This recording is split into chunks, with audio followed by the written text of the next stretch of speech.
La auténtica localización de la tumba de Jesucristo es un fascinante misterio que ha desconcertado a la humanidad durante casi 2000 años. La búsqueda de la tumba de Jesús de Nazaret es una historia de ejecuciones, resurrecciones, visiones, violencia y renovación. Trata de iglesias, jardines y cavernas secretas que pocos han visto. La preocupación sobre la tumba de Jesucristo tiene más que ver con la especulación inmobiliaria del siglo IV que con los acontecimientos históricos del siglo I. El tiempo, las rebeliones y las intrigas políticas han conspirado para crear incertidumbre y controversia. Hasta que se me demuestre lo contrario, voy a seguir pensando que a Jesucristo no se le enterró en absoluto. Sin embargo, para millones de creyentes, localizar su tumba es de una importancia vital, pues establecería una conexión tangible con su fe. En mi opinión, es muy probable que existiera esa persona y que existiera esa inhumación. ¿Qué le ocurrió realmente a Jesucristo en su última y mortal semana en Jerusalén? ¿Cuál es la verdad oculta tras los acontecimientos que llevaron a su crucifixión e inhumación? Y lo más fascinante de todo, ¿dónde está la tumba de Jesucristo? Los misterios de la tumba de Jesús.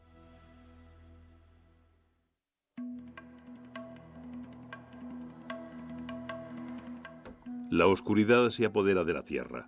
Los soldados romanos clavan brutalmente a Jesucristo en la cruz. Al cabo de 6 horas, expira. Rápidamente se deposita a Jesucristo en una tumba cercana, propiedad de José de Arimatea. Sus seguidoras volverán tras el sabbat para ungirle el cuerpo como Dios manda. Se coloca una gran peña en la entrada, dejando el cuerpo encerrado en el interior. Amanecer del domingo. Las mujeres se acercan a la tumba, pero se quedan pasmadas al descubrir la peña a un lado y la tumba vacía. Existen muchos mitos y leyendas sobre el lugar de inhumación de Jesucristo y los acontecimientos que le llevaron allí. La búsqueda de la verdad comienza en Jerusalén, en el siglo I.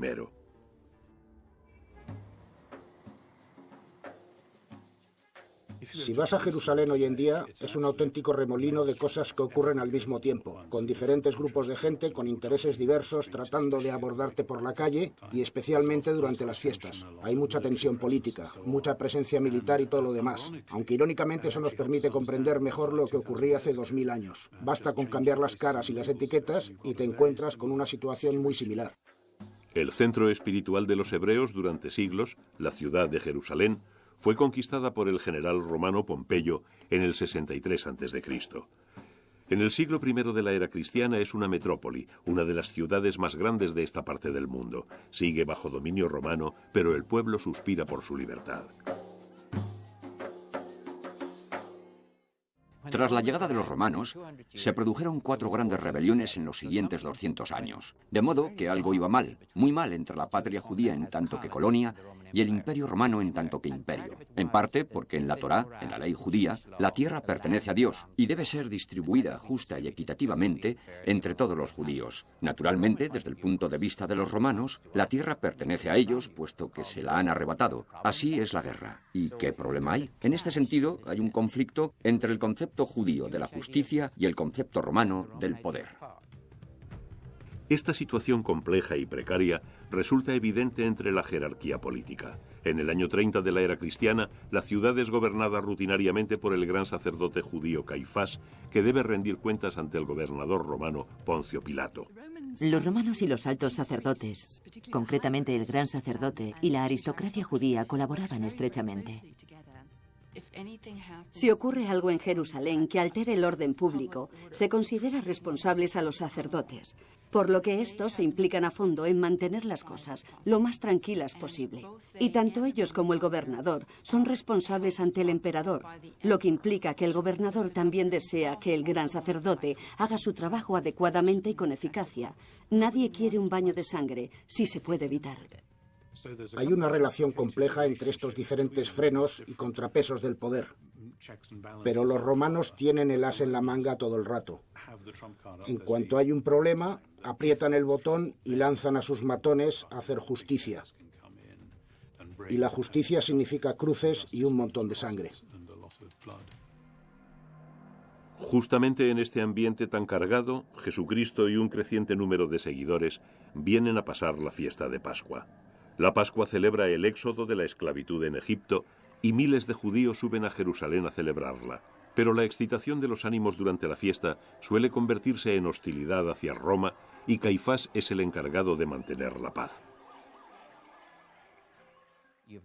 Hay una gran cantidad de gente celebrando la liberación gracias al poder divino de la dominación egipcia y al mismo tiempo ven a los soldados romanos de guardia en la fortaleza Antonia y mirándoles de arriba abajo en el templo. Así que yo me imagino que la situación sería algo así. Estamos en Pascua. Nada va a salir mal en esta Pascua. Si alguno levanta la cabeza y crea problemas, lo crucificamos y ya está.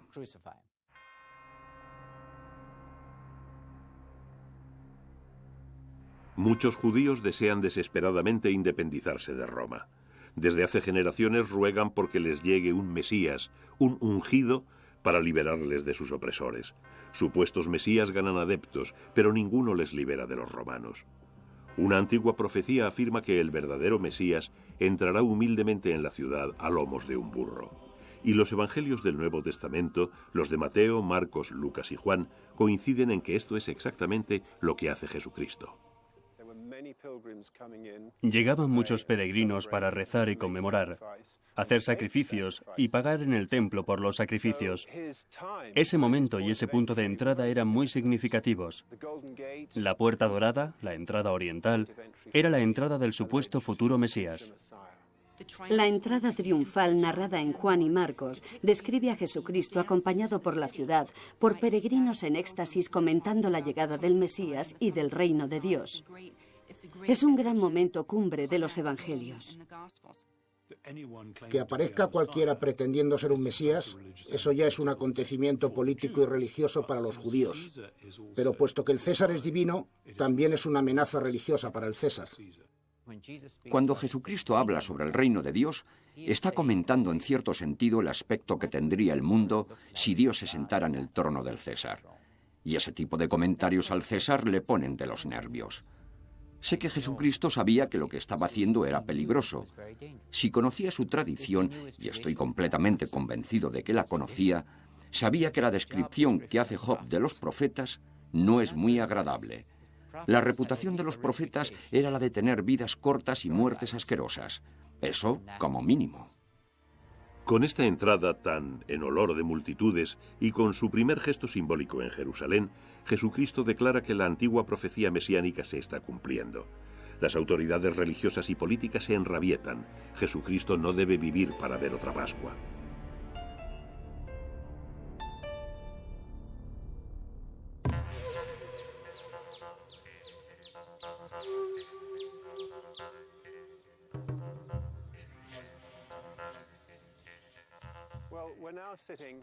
En estos momentos estamos en la puerta de Hulda. Es la entrada meridional de la colina del templo. En el siglo I los peregrinos y la gente que quería rezar en el templo tenían que entrar por aquí al recinto. Por tanto, este es el único sitio por el que podemos afirmar que pasó el Jesucristo histórico. Tras entrar en la ciudad, Jesucristo se dirige inmediatamente a la colina del templo. Se trata de un magnífico y enorme complejo. Hay zonas para rezar y tiendas a lo largo del perímetro para atender a los peregrinos. El templo es el corazón espiritual, económico y social del pueblo judío, pero Jesucristo lo ve corrupto. Lo convierte en el blanco de su segundo gesto simbólico. Quiero decir que el templo era la base del poder económico, político y religioso de los altos sacerdotes y en concreto del gran sacerdote. Cada judío tenía que entregar un impuesto anual de medio shekel, en una forma determinada, es decir, en una moneda específica, por lo que el pueblo tenía que cambiar sus diversas monedas en esa tan concreta y entregarla al templo, de modo que todo el mundo entregase exactamente lo mismo. Ese servicio lo efectuaban los cambistas, los cuales se aprovechaban de la ingenuidad de la gente para estafar.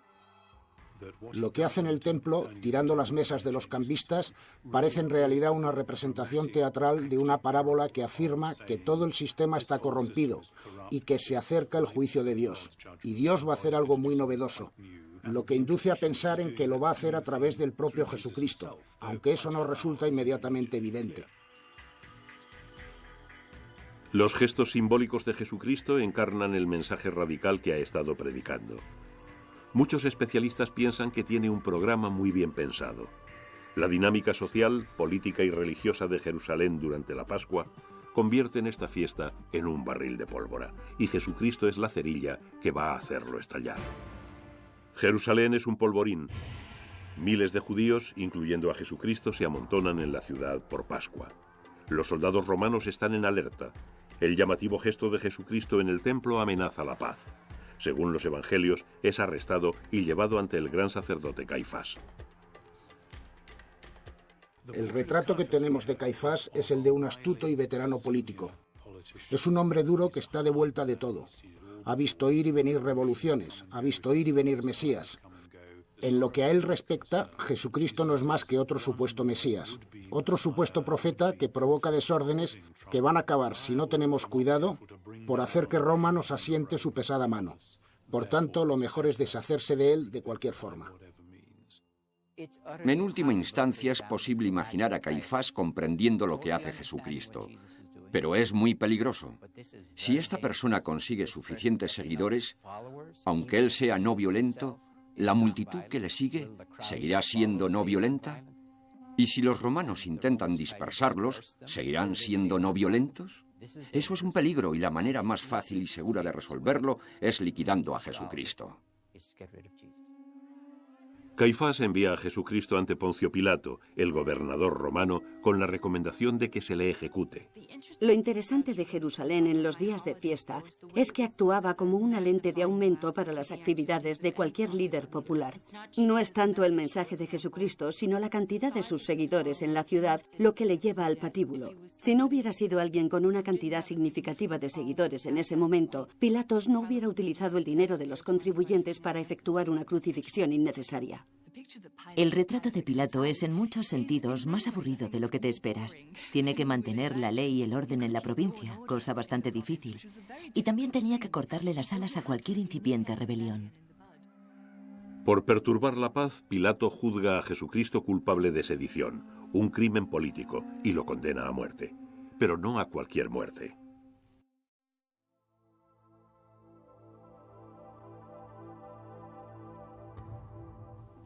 Para Roma era más interesante matar a cualquiera que afirmara ser un Mesías o que tuviera un grupo de seguidores afirmando que él era el Mesías mediante la crucifixión que en alguna oscura esquina sin más historias.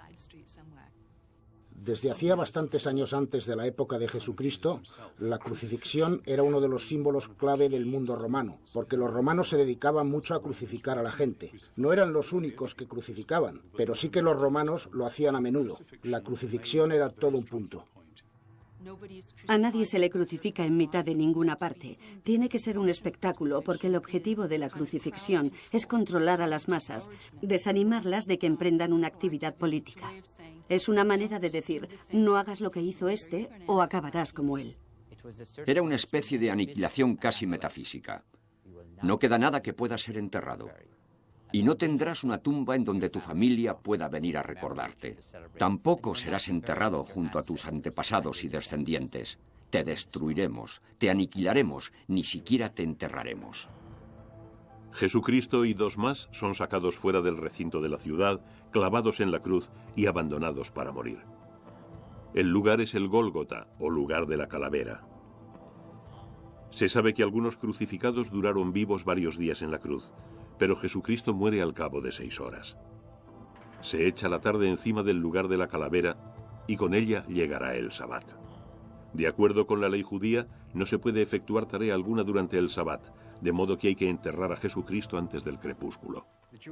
La tradición judía, desde el principio y casi sin excepciones, da una gran importancia a la inhumación. Eso es algo que hay que tener en cuenta. Otra cosa que hay que tener en mente es la rapidez de la inhumación, que también parece ser extremadamente importante. Una de las pocas referencias que existen en la Biblia hebrea a propósito de la inhumación es una narración que subraya la importancia de que sea rápida. Eso se encuentra en la literatura rabínica, y el hecho de que el Nuevo Testamento lo subraye lo hace plausible.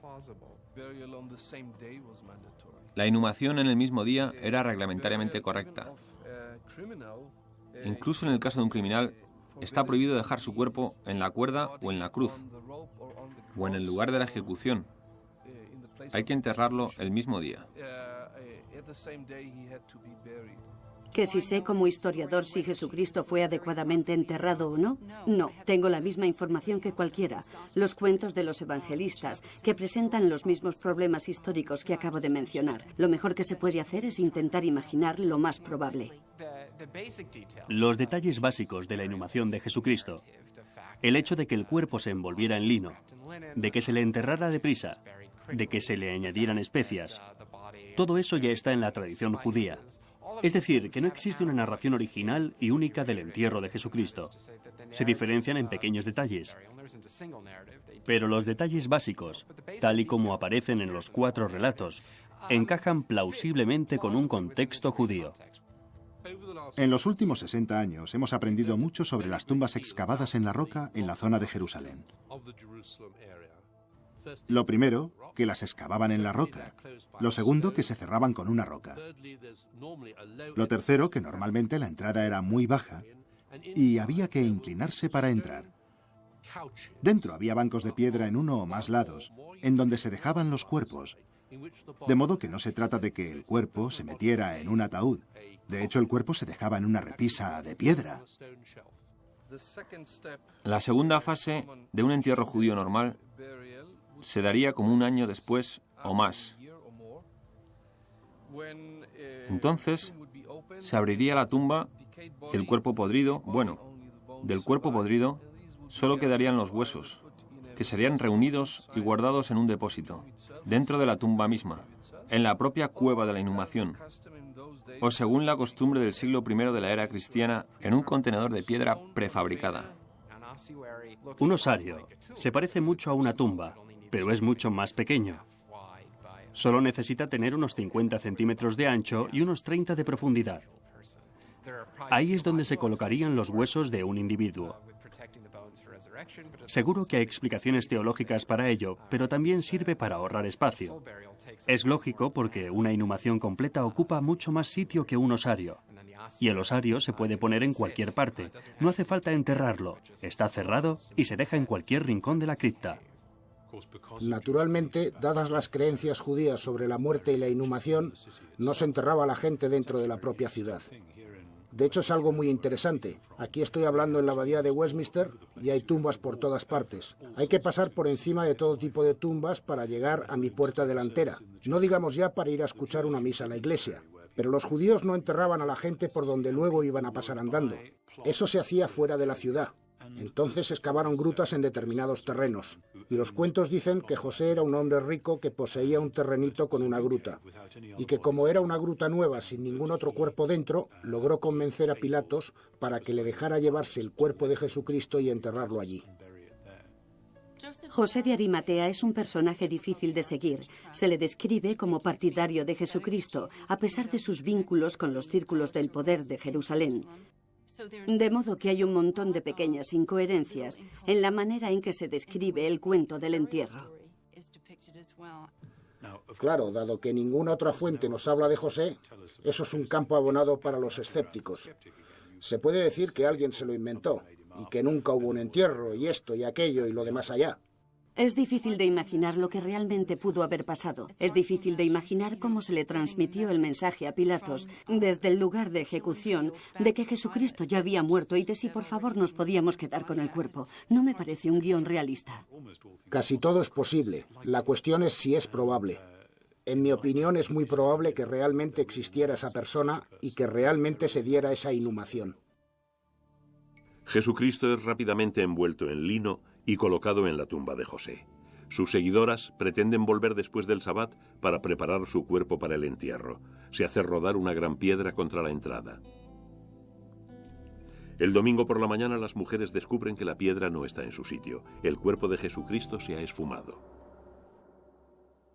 Todo lo que sabemos sobre los últimos días de Jesucristo y sobre su tumba se encuentra en los documentos cuyo objetivo es glorificarle, los evangelios de Mateo, Marcos, Lucas y Juan en el Nuevo Testamento.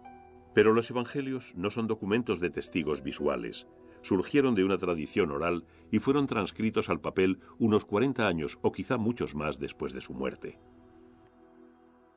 Yo considero que el núcleo de los relatos sobre la pasión, es decir, que Jesucristo fue crucificado en una cruz romana en Jerusalén en algún momento de la Pascua, es tan históricamente veraz como cualquier otra cosa.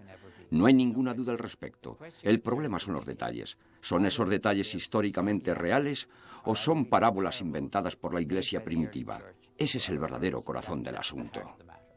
Suponte que eres el bibliotecario de Alejandría de Egipto, que era una de las mayores bibliotecas del mundo antiguo. Y suponte que alrededor del año 100 después de Cristo, alguien te trae 2 o 3 rolletes de esos y te dice que, en su opinión, deberías incluirlos en tu colección. Parecen cuentos sobre un judío que hizo cosas raras y luego se murió, y del que sus seguidores creen que sigue vivo. La cuestión es, ¿en qué balda los vas a poner?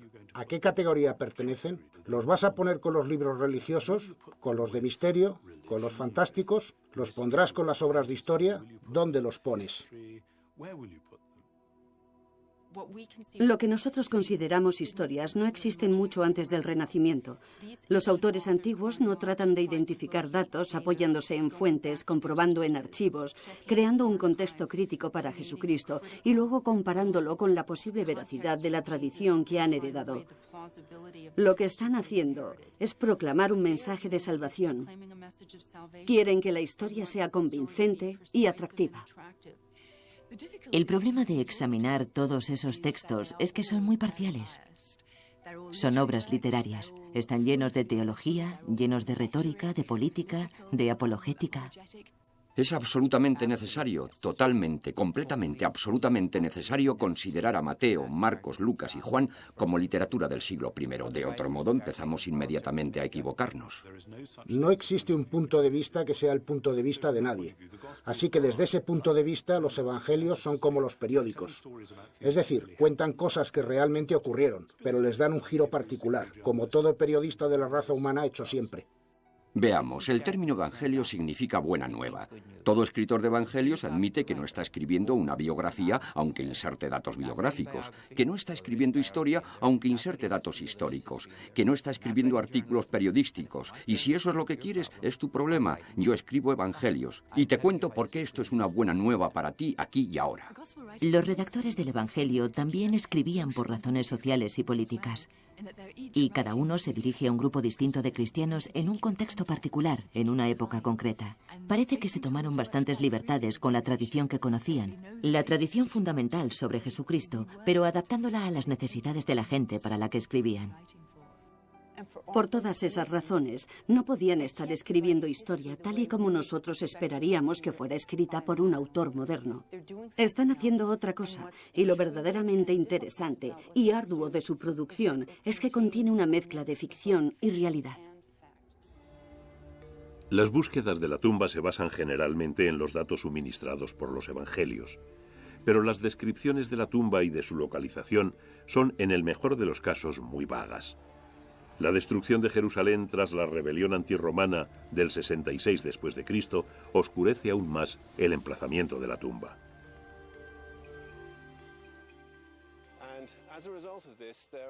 En consecuencia, hay muchas teorías en cuanto al lugar de la inhumación.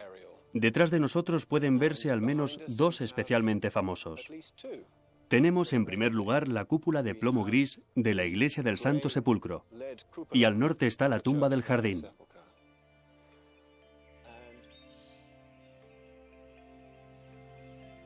¿Será alguno de estos lugares el emplazamiento de la tumba de Jesucristo? ¿O existe alguna otra posibilidad más polémica?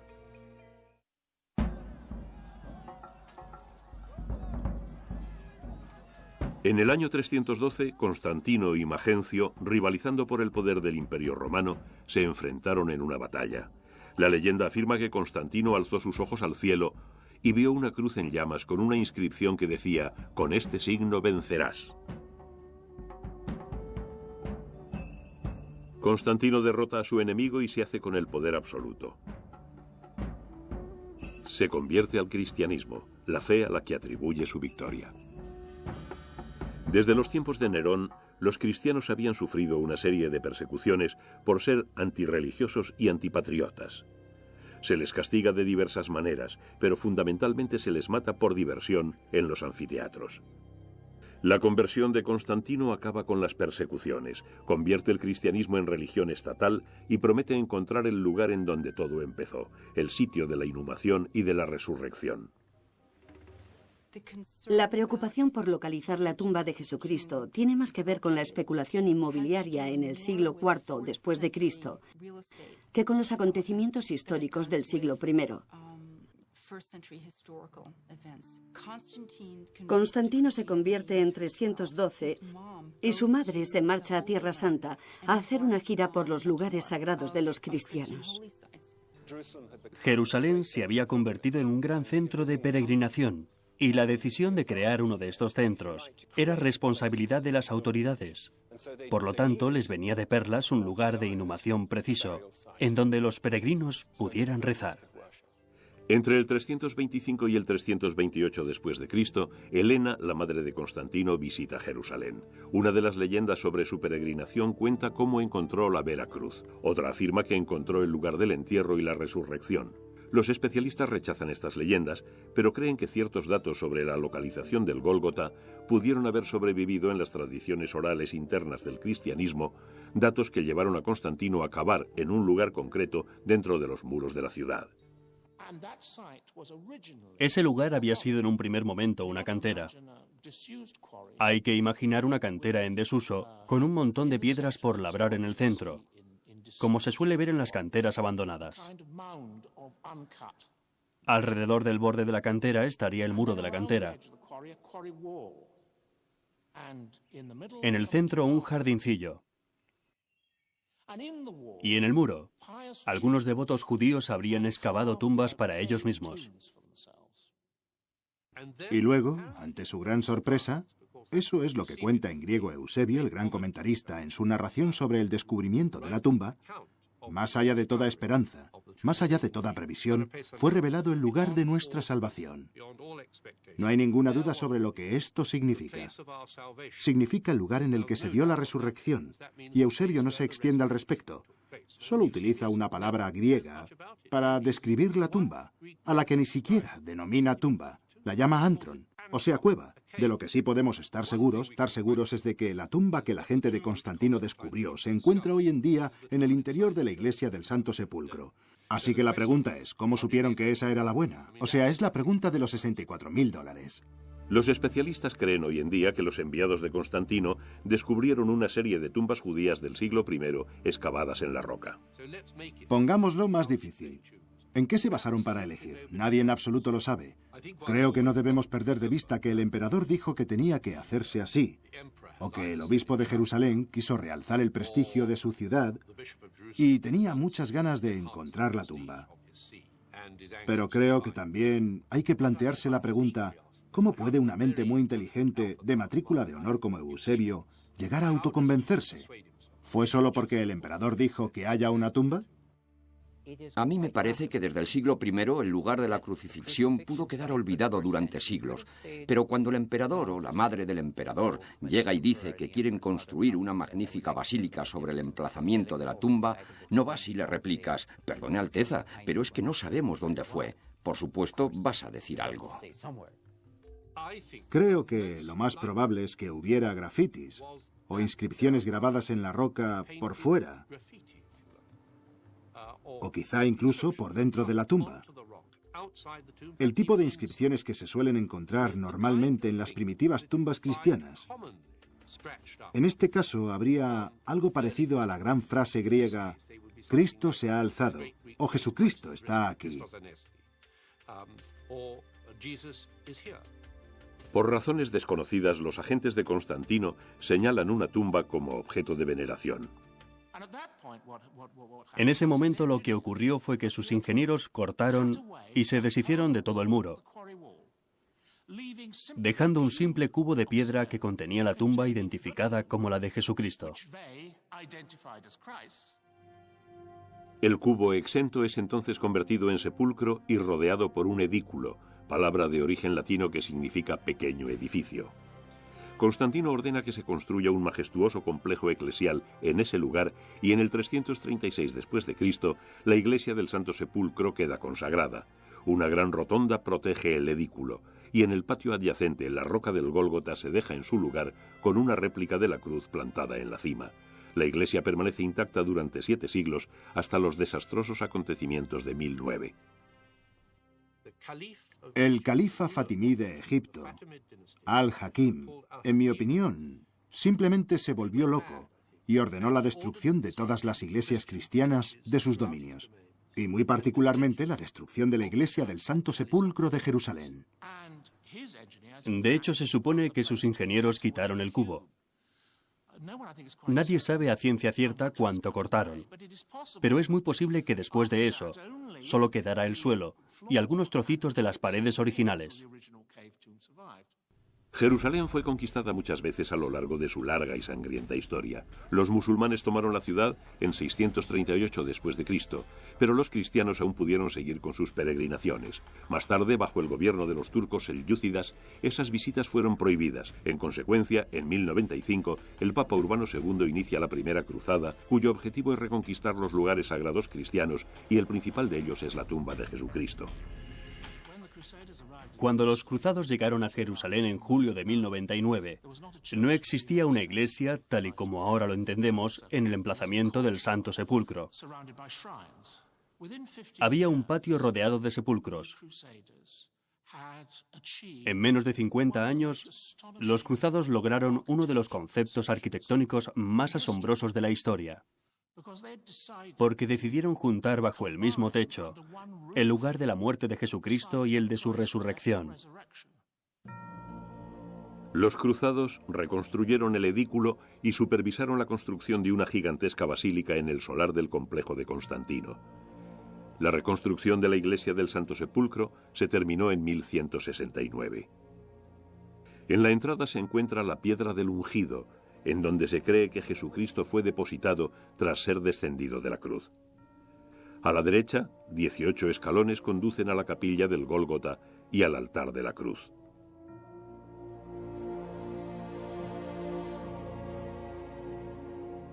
Bajo el altar se encuentra un disco de plata en el punto exacto en donde pudo alzarse el crucifijo. Debajo de la rotonda está el edículo.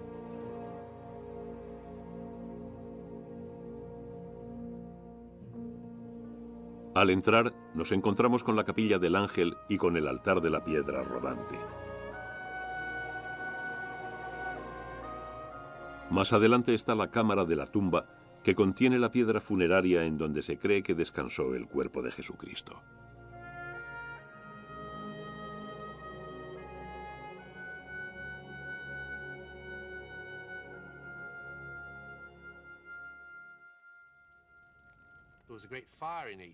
En 1808 hubo un gran incendio. La estructura que protege la tumba quedó dañada por el fuego y hubo que cambiar una gran parte de ella. Un fraile griego anotó con gran detalle todo lo que vio.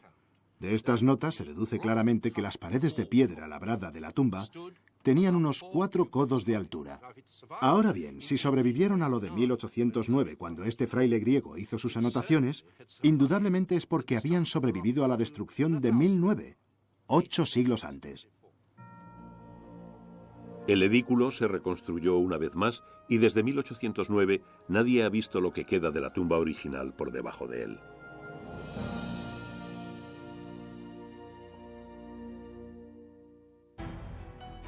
Durante casi 1000 años la iglesia del Santo Sepulcro se mantuvo erguida y orgullosa.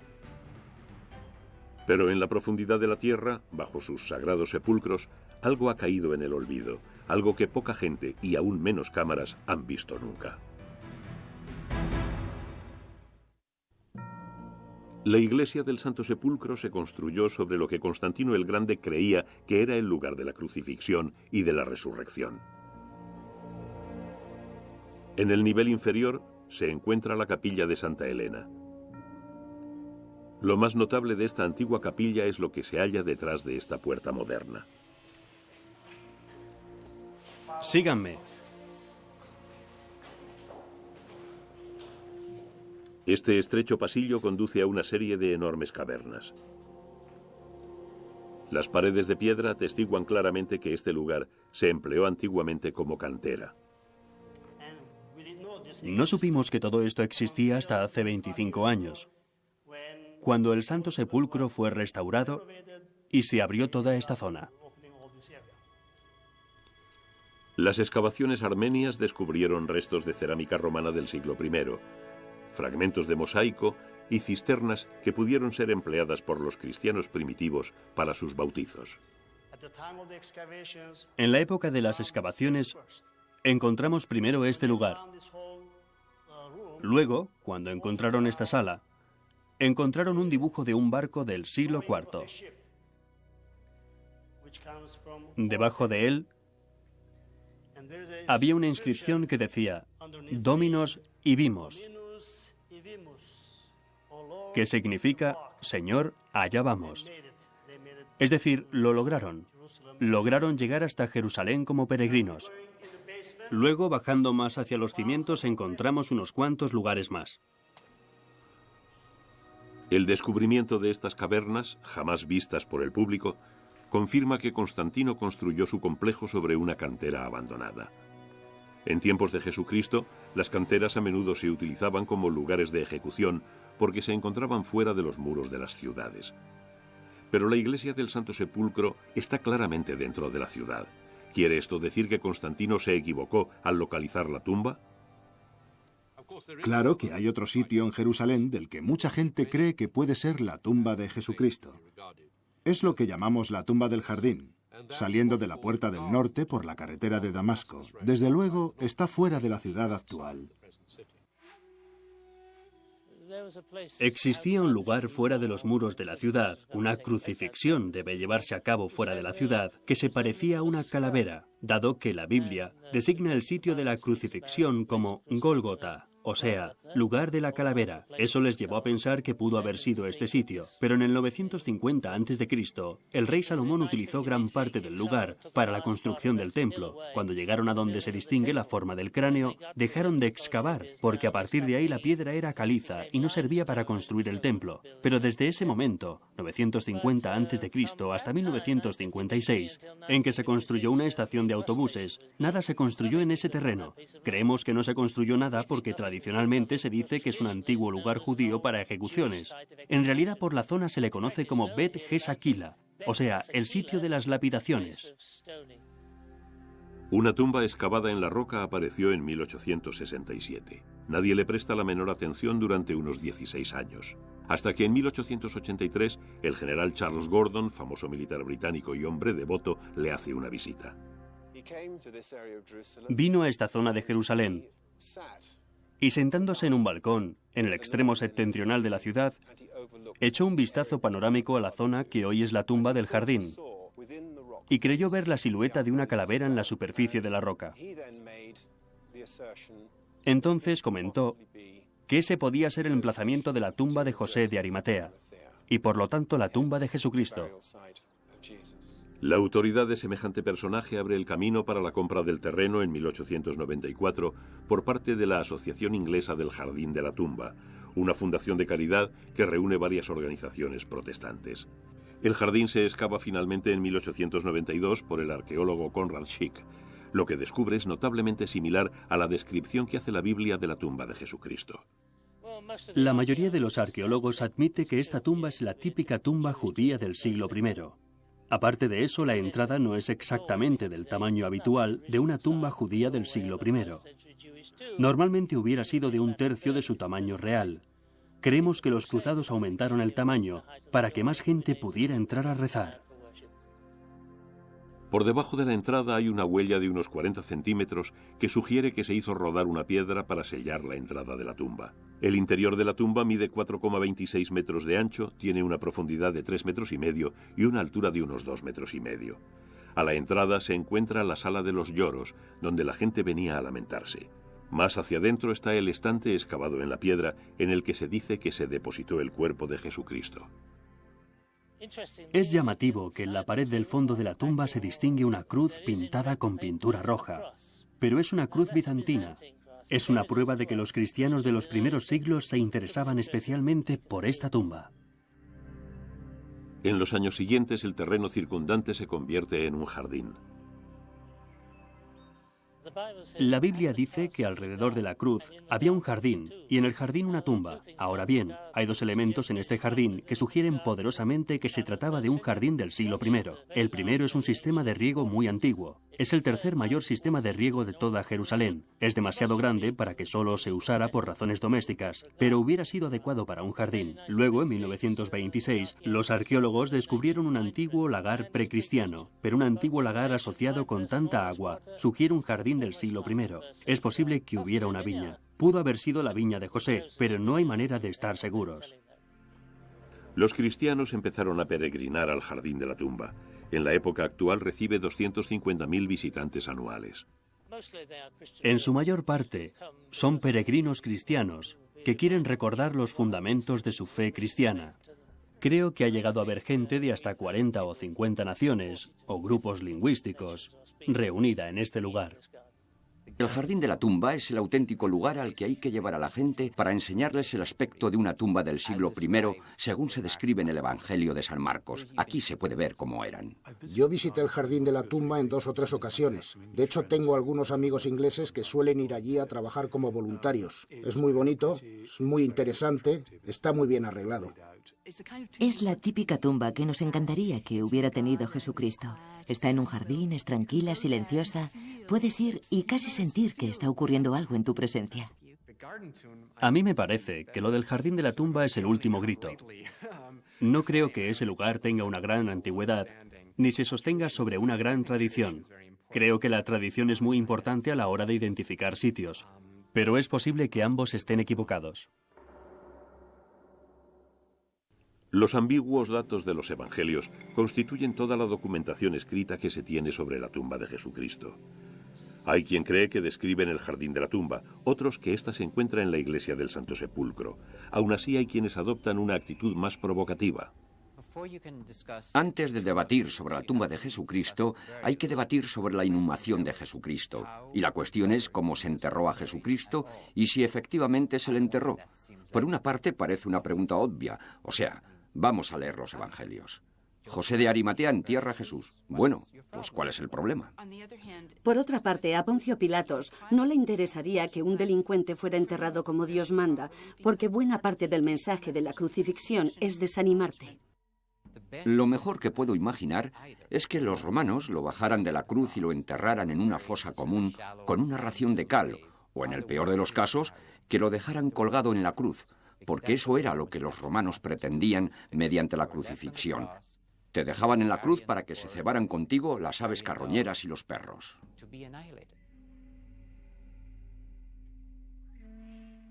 Encaja muy bien con la sensibilidad judía el que una fiesta de primera importancia, como es el sábado, se dijera que no podían dejar que eso les ocurriera a esos cuerpos. Es que es el sábado, es un día sagrado, así que tenemos que bajar esos cuerpos. Es una historia extraña, y siempre es posible que alguien diga que es tan extraña que es irreal.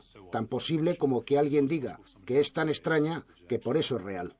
Hasta que se me demuestre lo contrario, debo pensar que Jesucristo no fue enterrado de ninguna manera que nosotros podamos reconocer como tal. Ahora bien, si alguien me dice que Jesucristo fue abandonado en la cruz durante tanto tiempo como para que no hubiera nada que enterrar, yo contestaría que sí, que eso es muy posible, que eso le ocurrió a muchísima gente. Pero todas las pruebas demuestran que dado que fue una persona muy distinta a lo largo de toda su vida, igualmente en su muerte tuvieron que ocurrir cosas muy diferentes. El debate sobre la veracidad del cuento de la inhumación continúa. Se han emitido algunas teorías polémicas como la de que Jesucristo sobrevivió a la crucifixión y murió de muerte natural algunos años más tarde. Por tanto, ¿dónde está la tumba de Jesucristo? El jardín de la tumba encaja con la descripción de los evangelios y el hecho de estar sobre una cantera fuera de los muros de la ciudad encaja con el que fuera un lugar para las crucifixiones. ¿Pero ocurrió ahí? Bueno, yo creo que el jardín de la tumba es muy bonito. Tiene un aspecto precioso. Atrae a la gente a quien no le gusta la iglesia del Santo Sepulcro. Pero eso no lo convierte en auténtico. Es el típico sitio que estimula la imaginación de la gente, que estimula sus sentimientos religiosos. Por eso comprendo por qué a la gente le gusta que esa tumba en concreto sea la tumba de Jesucristo, pero yo no creo que lo sea. Yo, personalmente, no creo que haya ninguna prueba arqueológica o histórica que demuestre que esa es la auténtica tumba. Ahora se discute sobre la edad de esa tumba. Mucha gente afirma que es una tumba de la segunda época del templo y que, por lo tanto, pudo ser la tumba de José de Arimatea. Pero los arqueólogos israelíes la fechan mucho antes.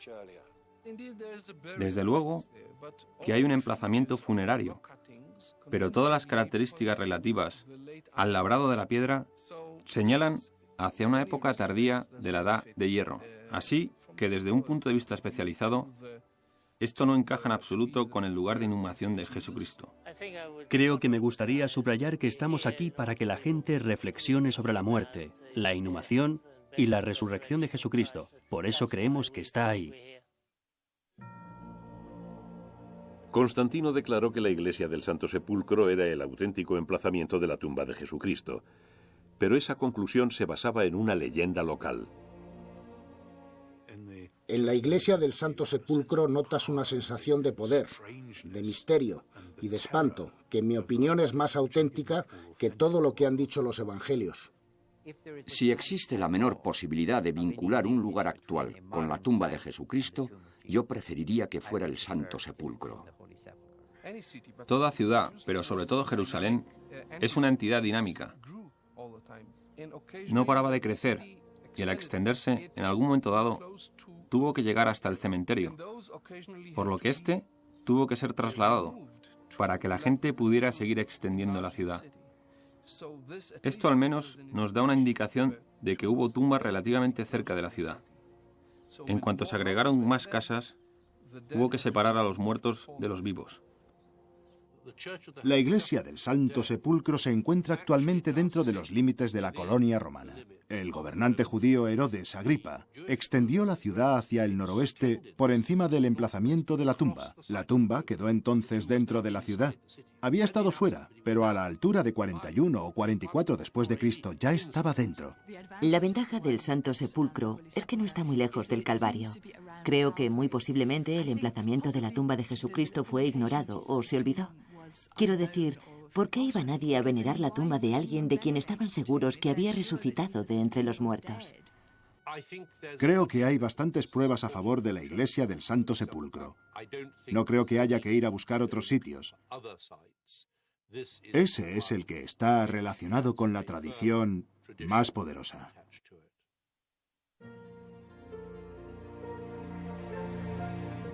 La polémica domina la búsqueda de la tumba de Jesucristo. Es posible que los teólogos afirmen que el lugar en sí mismo no es importante, que es la fe lo que cuenta. Pero para muchos, el emplazamiento tiene una importancia inmensa. Es el lugar en donde la historia dio un giro decisivo, en donde se reveló de repente el sentido de la vida, del mundo y de Dios. Tocar el suelo, besar la piedra, entrar en la tumba, permite a la gente forjarse un vínculo tangible con su espiritualidad. Pero al cabo de 2000 años no existe prueba alguna en cuanto a la existencia o localización de la tumba de Jesucristo. En última instancia, la resolución del misterio es una expresión de la fe. Y es la fe lo que enriquece nuestras vidas.